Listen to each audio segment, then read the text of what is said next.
Hello and welcome to the Quest for Games. I'm Jerry, and in this video I'm going to do a how to play of Dice Thrones. You will see another how to play of Dice Thrones on my channel, but that one will have quick behind it. I'm trying an experiment of, can I do the way I would normally teach this, and can I do a quick teach? I've had a couple of people who feel like they're experienced board gamers and understand things and just want a quick high level teach of the game. So that's what the quicks are. This will be my normal teach where I'll go through all the rules. So what is Dice Thrones? Dice Thrones is a 2 to 6 player game, but I've been actually able to play it with more than 6 players. Basically, you're rolling dice. You can manipulate the dice rolls, and you're trying to match those up with a certain powers on your board to do damage to the other person that you're playing against. It is a player versus player kind of a game. What you see here in front of me is season 1 and 2, and then their Marvel one and a Christmas special. These are all Kickstarters. They're called battle chests. You can buy them retail in packs of 2, which are very much like this. This is a pack of 2 because it has the 2 characters in it that you can get out there, and it'll have the 2 different characters in. There may be other variants of that, but that's what I've seen is a two-player pack. So with all that said, let's get it to the table and start the setup. Okay, we're going to start setup. Every one of the heroes or characters come in these nice plastic boxes. It makes it very easy for setup because everything you need to set the character up is right here in this box. We'll set the player board up. The player board has the powers or abilities that this character has. There's a character leaflet that has the characters in on this side. It shows what their status effect tokens are and what they do and what their dice faces are. On the other side of it, it shows how to play the character, some frequently asked questions about the character, and what their complexity is. And the barbarian's a complexity 1. I kind of chose the barbarian on purpose. So we'll set that leaflet out. Then we have to set the combat points, your combat points to 2. So you'll take out the combat point dial and set it to 2 to start with. We'll get out your health tracker, and we set the health tracker to 50 for the PvP game. Other variants may have it set to different values, but for this 1v1 PvP kind of a game, it's set to 50. There'll be status tokens. I usually keep them in that little well there, but there's status tokens for the barbarian. There's only the 2. There's the stun and the concussion. Then you have a deck of cards. Well, the first card in the deck is just the character's face, and you can use that in another game, Dice Thrones Adventures, or there is some ways that I have played with it in a more than 2 or like a 6 or better player game. There's your player aid, which has the turn order on it. And then you have your deck of cards. You'll shuffle this deck of cards, and you'll deal yourself 4 cards. And that's your starting hand. And then you'll set this deck off to the side someplace. And the last thing I have in this package are the actual character's dice. Each character has a different set of dice. They're different colors and they have different faces on them, but they're still 6-sided dice. This is how you'd set up the barbarian. The barbarian is a level 1. There are some other characters that are higher levels. They range from 1 to 6. Some of those characters may have some additional setup rules. You will find those setup rules either on their player board or on the leaflet. And we're set up and ready to play. So let's get to the rules. So we're going to start to talk about the rules and how the game is played. I set up another player board here to kind of give you the idea of what the interaction looks like between the two different characters if you're playing a two-player game. I did put a player aid up here so that you can see the turn sequence yourself. That's the card that's in your deck to help you remember or refresh the turn order. So the first thing that you do on your turn is we're going to do the barbarian's turn. So the first thing that the barbarian does is called the upkeep phase. And in the upkeep phase, there's two things you need to do. One would be use your passive ability, which the barbarian doesn't have a passive ability. The Trent does. So in the Trent's passive phase, it says during the upkeep phase, grow one spirit. So I would grow a spirit on the Trent. The next thing you have to do is look at any status effects that you might have on your character and do whatever those status effects say. If there's one that the status effect happens in the upkeep phase. Some status effects don't happen in the upkeep phase. As an example, the concussion here, it happens if the concussion was on the Trent would not get their income phase. That's what the concussion says. The barbed vines from the Trent actually happens in the roll phase. You'll have to understand what the status effects are that are on your character and when they apply. We generally say that the person who applied the status effects has to be able to watch them and make sure that you're doing the status effects at the right time. Second phase, income phase, and you take your combat point style and you increase your combat points to 3. And you draw one card. So if you're the first player for the first turn, you don't get to do an income phase, you skip it. But then anytime after that, you get your income phase, and that's what happens. So then the next phase is the first main phase. And in the first main phase, you're allowed to play cards based on how many combat points you have. You're allowed to play as many cards as you want to, as long as you have combat points for them during that phase. And the cards will be denoted with an M. So you'll see on both the turn order card there, you'll see that M. You'll see that same blue in a circle for a main phase. And while I have a card in here, let's go through the anatomy a little bit.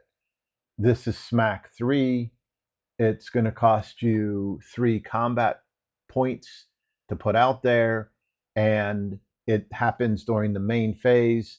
And you can see that it basically upgrades your smack that you have on the board to the level 3 smack. I also have this Sturdy Blow 2, which is again main phase, and it costs 1 combat point. So for this turn,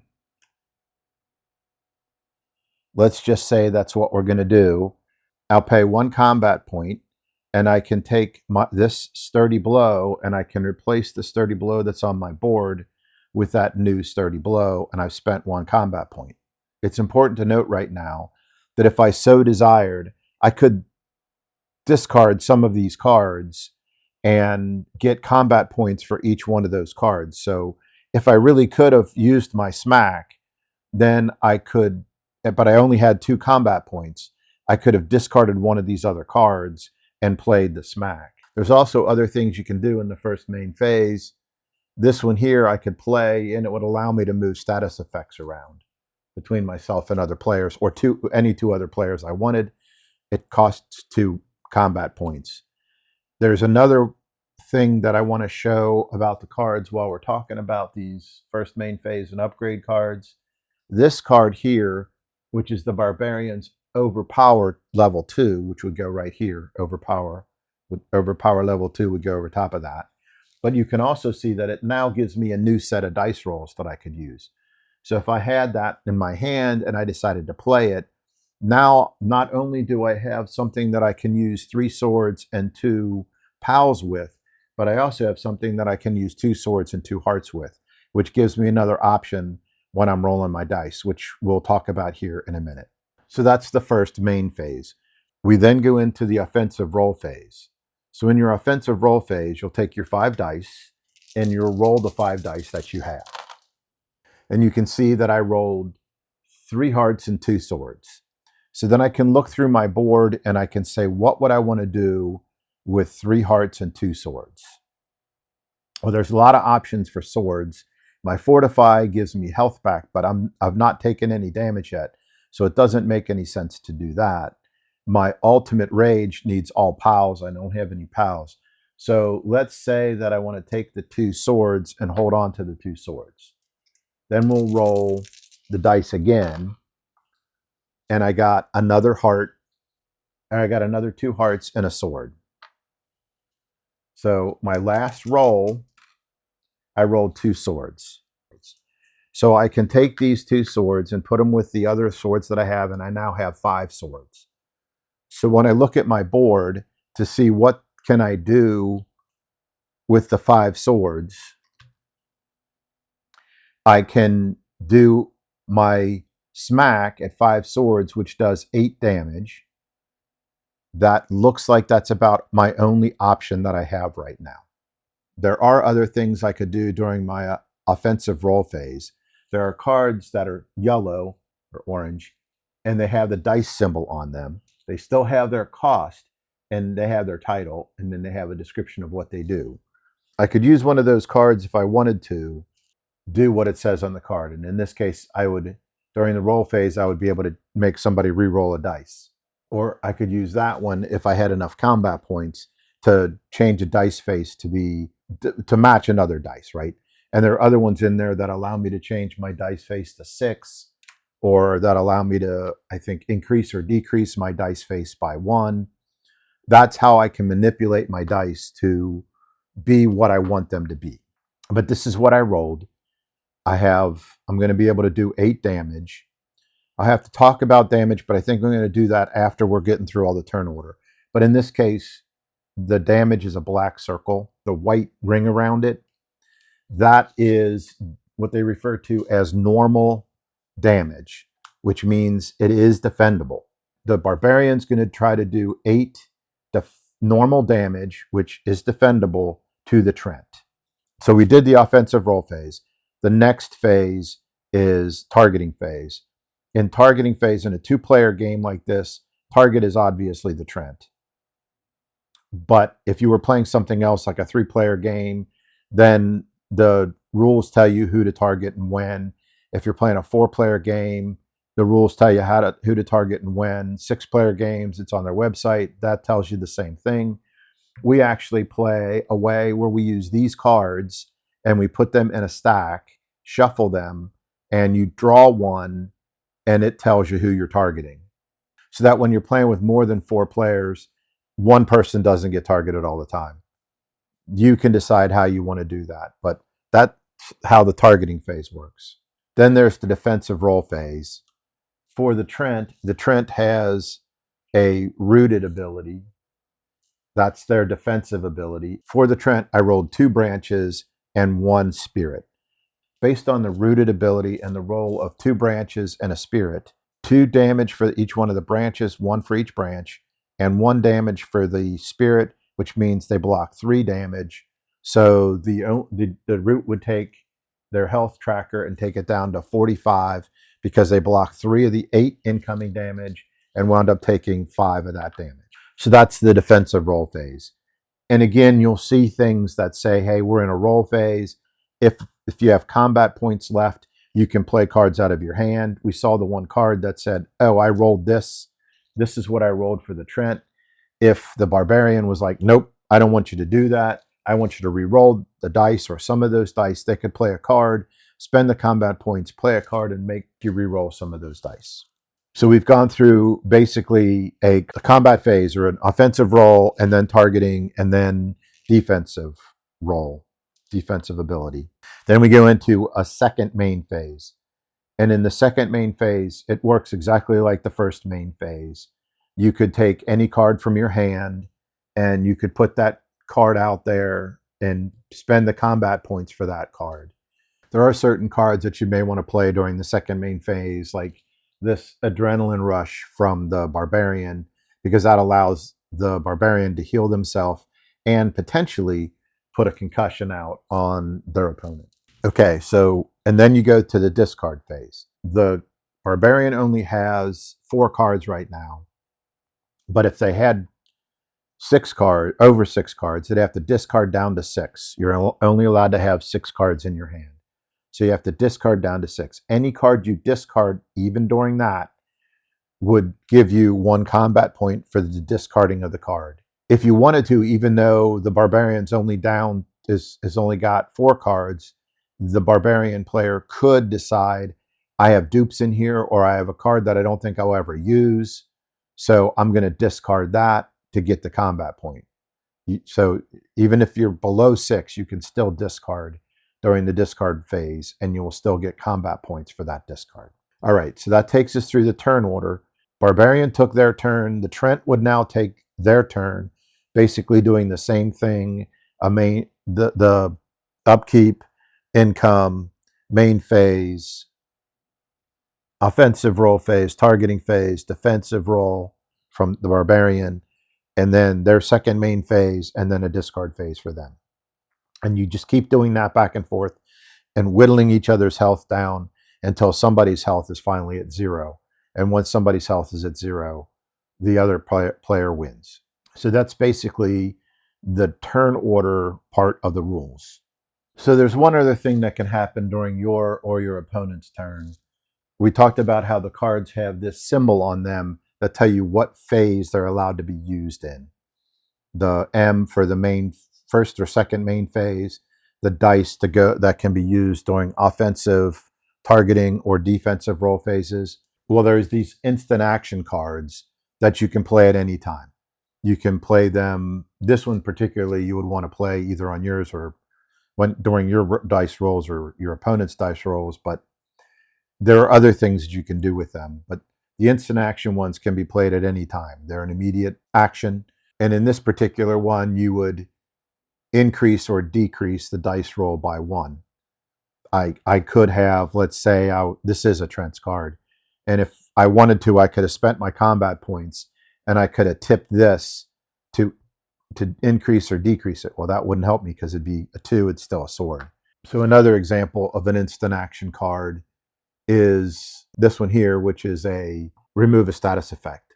So let's say the Trent had gotten concussed by whatever the barbarian had done. That means the Trent didn't get an income phase. Well, I could, it would not even be a full trade-off, but I could spend 2 combat points to remove the status effect so that I'm not concussed. You could also use these cards on yourself. If the barbarian had vines on him, there's a barbed vine, and if the barbarian had the barbed vines status on them, they may want to remove it before they start their offensive roll phase, and I'll get into that in a minute. So the next thing I want to talk about is the different kinds of damage. There are different kinds of damage. We already talked about what they refer to as normal damage. And normal damage can be defended, so you get to do your defense ability, which is here for the Trent or there for the barbarian. There is undefendable damage, which you'll see on some of these spaces, and I'll put this card back up there. Maybe you can see that better with that card there. There are spots where it'll say it deals, in this case, it says 5 undefendable, which means I can't roll my defensive ability, but it still can be avoided. So there are other kinds of status effects that allow you to avoid incoming damage. And as you can see, this is the Gunslinger, but on the Gunslinger here, evasive, if they have a status effect of evasive on them, they can try to avoid part of the damage that's coming in. So even though it says it's undefendable, I can still avoid it. You can also enhance the damage that's being done. And you'll see again, this is the Gunslinger, but the Gunslinger has this bounty. And if the barbarian had a bounty on them and I was using the Gunslinger here instead of the Trent, then if the barbarian had that bounty status token on them, when you did damage to them, they would have 1 additional point of damage done to them because they enhanced the damage by that 1.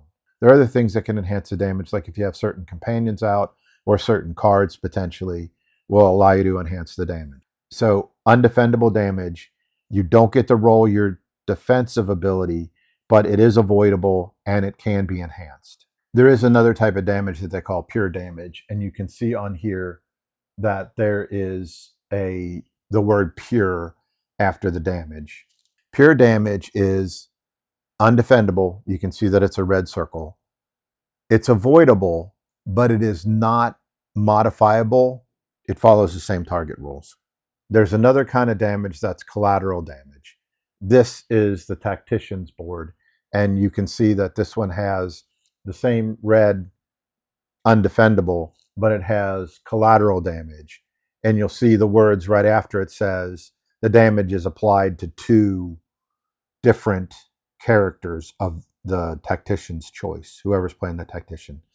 There are some other ones. I know that Krampus does everybody who has his Cole status effect on them will have to take a certain amount of damage. So the collateral damage is undefendable. It's on the red, it's got a red disc.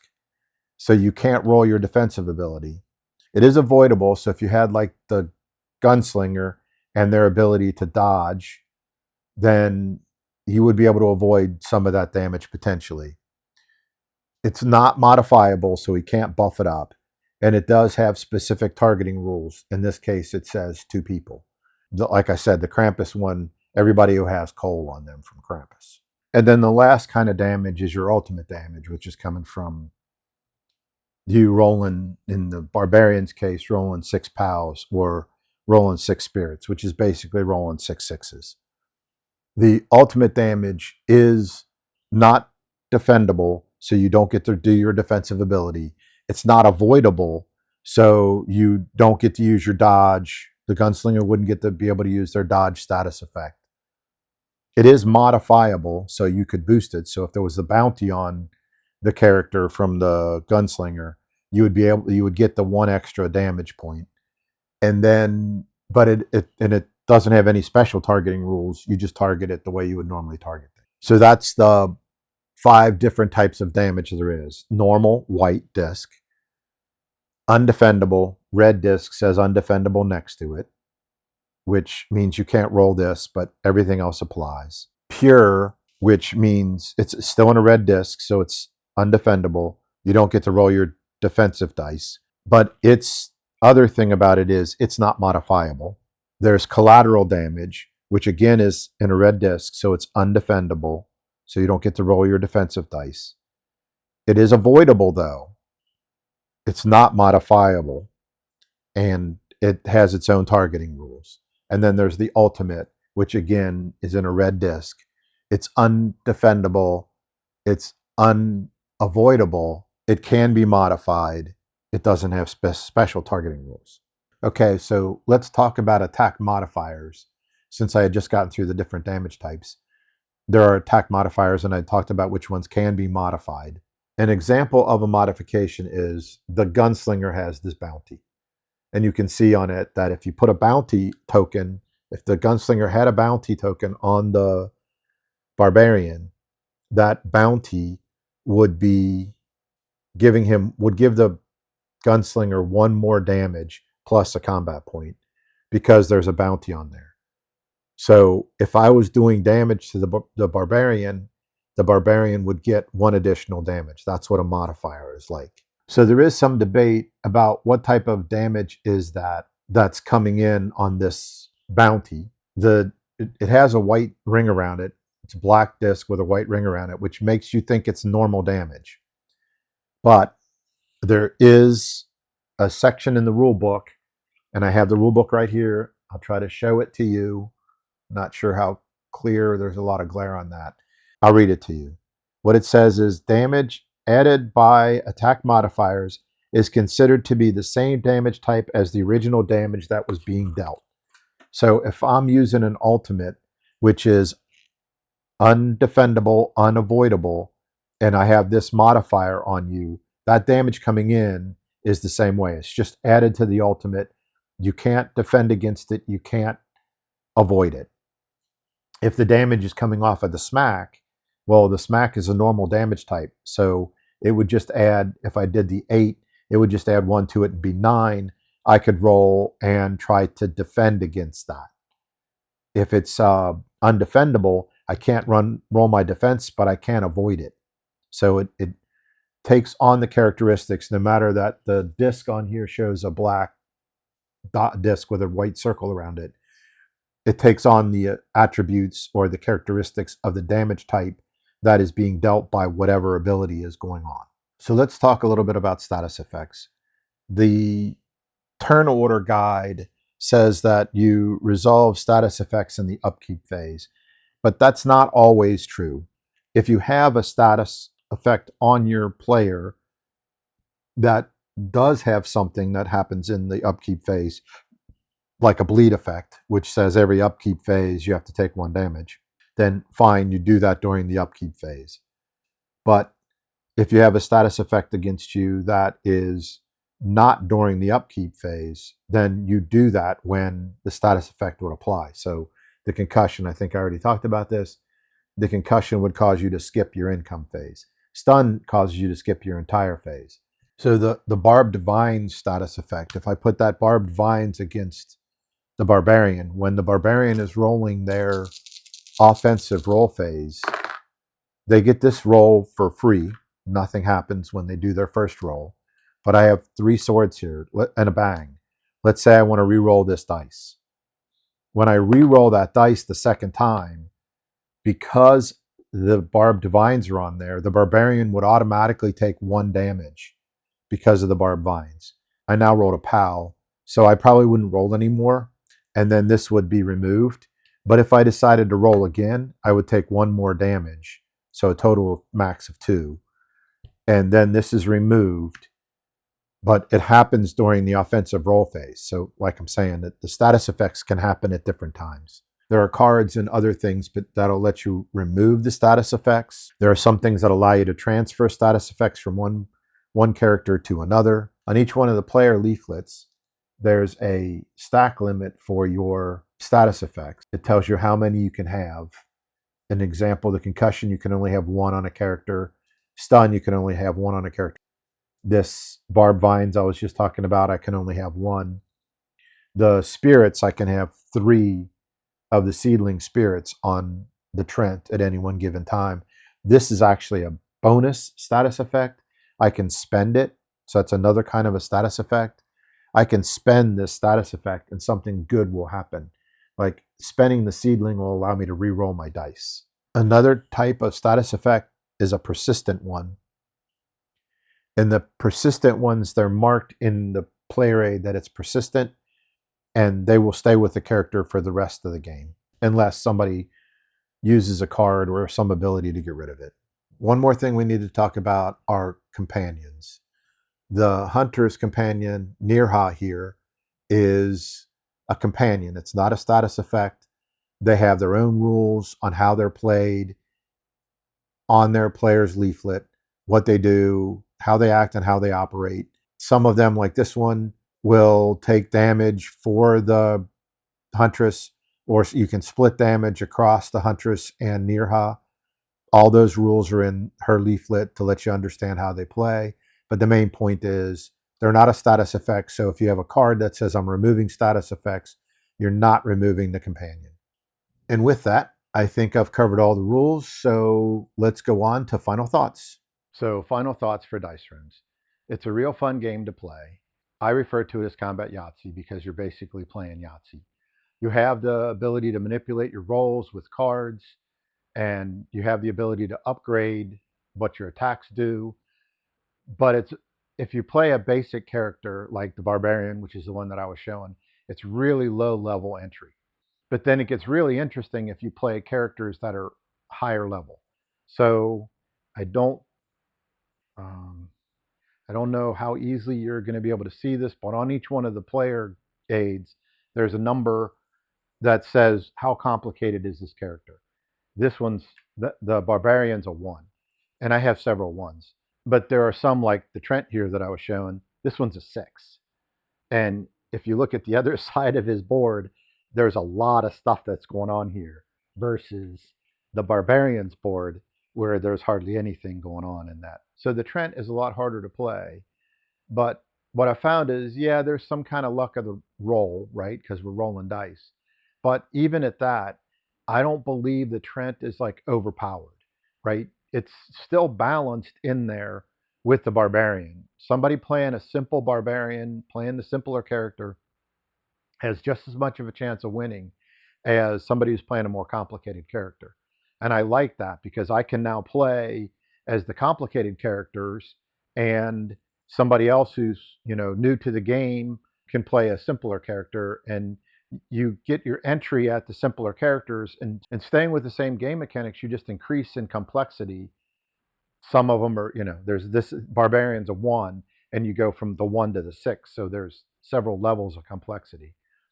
There's a new Kickstarter out there that says they made the most complicated one they've ever made. Can't wait to see that one and play that. There is a Marvel set, so if you like the Marvel characters, if that's what you are interested in, instead of the fantasy characters that are made up by the developers of Dice Thrones, then you can use Marvel. There's an X-Men that just got kickstarted, which is supposed to be delivering soon. There was one that came out last year around Christmas time, which I think you can still buy in the store, which is Santa versus the Krampus. Build quality, I already showed you the plastic boxes that these things come in. This plastic box makes it easy to store in that battle chest. Even when you buy the sets of 2, they still come in this box. And this box makes it super easy to set it up. Everything's in the box. You open the box up, you basically dump it on the table, and you're ready to go. Each character comes with its own set of dice, and the dice are different. You saw the Trent's dice, they were green. These are red from the Barbarian. Each one's different. They have different faces on them, but they still have a 1 through 6 on their faces, so they're a dice. But they're really nice dice. The health tracker and the combat point tracker, these are really tight. They came pre-built, which is really nice. I didn't have to push the peg through it. Card stock for the cards is really good. The player boards are really thick cardboard, about the same thickness of a regular main board. So build quality is really good. I've started this new rating thing, 1 through 5, 1 being the best, 5 being the lowest. I would place this game probably at a 2.5. If you like a simple game that you can grow with, I think this game's really good for you to try. It's Yahtzee, like I said. The basic mechanics behind it is you're rolling the dice. You get to roll them 3 times. You try to get the best set that you can. So you already kind of know how to do that. It's now just player versus player. I'm competing against you to try to get your health points down. If you don't like things that are competitive like that, where I'm trying to whittle your health down, well then fine, maybe this isn't for you. If you don't like a, combative kind of a game and you're more into cooperative, there's still something for you in this universe. There's a dungeon crawl that they call Dice Thrones Adventures, and I'll try to get a how to play of that up here in a little bit, that allows you to play these same characters, but you're now doing a dungeon crawl with your character using the same combat rules that you have for your character, but now you're playing against a neutral third party or the bad guy, right? And it's not you fighting your friend across the table. So as always, this is not sponsored. I don't have any sponsors. Nobody paid me to do this. The games are ones that I paid for. In this case, they're all Kickstarters that I kickstarted. So the opinions and that you hear in this video are all mine. They don't reflect anybody else's opinions. And with that said, if you've stuck with me this long, thank you very much. I appreciate it. If you'd hit the like and subscribe, I'd appreciate that too. And I'll see you in the next one. Thank you.